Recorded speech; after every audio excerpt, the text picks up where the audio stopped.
One night I had a dream where I saw a whole bunch of young men, and they were walking out of a lit doorway down into the dark. And what was so striking was that they had their hands in handcuffs, some in front and some in behind. One of them was a little boy so small his hands wouldn't even fit in handcuffs. And when I woke up, I was so disturbed by what I had seen.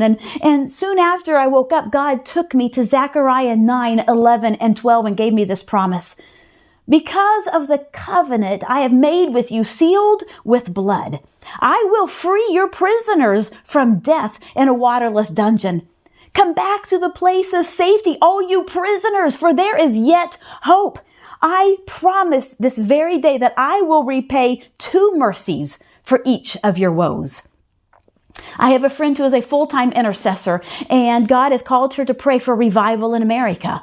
And she told me that she had had a dream where she saw young people and they were walking out in a desert.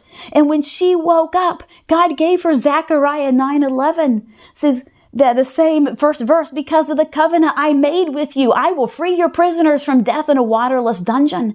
God had basically given us the same dream, and he'd given us the same promise, because I believe that is his desire. He plans to come and set a generation of young people who are in bondage, who are captive to sin. He is coming to set them free. You know, I love this verse in Isaiah 61:7, which says, instead of shame and dishonor, you will enjoy a double share of honor. You will possess a double portion of prosperity in the land, and everlasting joy will be yours. I love that not only is God coming to set them free, he promises a double portion. He says, I will give you a double portion of prosperity. And that first verse I read from Zechariah 9, that first passage, it says that he will repay 2 mercies for every woe.